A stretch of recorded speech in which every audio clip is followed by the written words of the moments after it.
تاسو خبر کوئ تاسو بسم الله الرحمن الرحیم. نن زموږ دا یکتوت بازار دی، دا چې کوم دی د پتنګ بازۍ بازار دی. په دې کې موږ د دکانداران سره موجود دي چې څومره هم دي زموږ د ښار ورسره د علاقې معززین هم موجود دي. په دې کې موږ دا عهد وکړو چې کوم ځای کې د پنجاب کې یا په فیصل آباد کې کوم واقع شوی ده، موږ هغې سره د اظهار د همدردۍ اظهار کوو، ځکه چې هغه یو نوجوان و.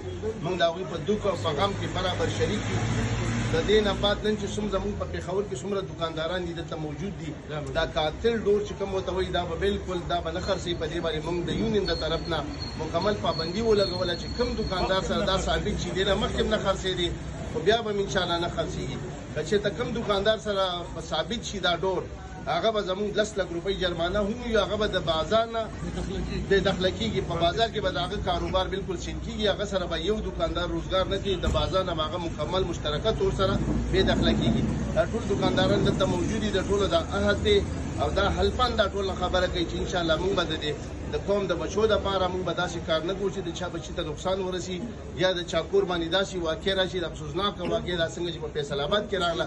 نو دا کوم شی چې دوی خرڅوي دا وګورئ، دا نقصاني نه دی، دا عامه داګه ده، دا عامه داګه ده، د دې څه نقصان چاته نشته دی. که څوک هم چک کوي انتظامیې ته موږ دا ویلکم وایي چې هغه بالکل کله هم راځي، پولیس ته موږ دا وایي چې موږ بازار بالکل بلا خوفه راتلی شئ.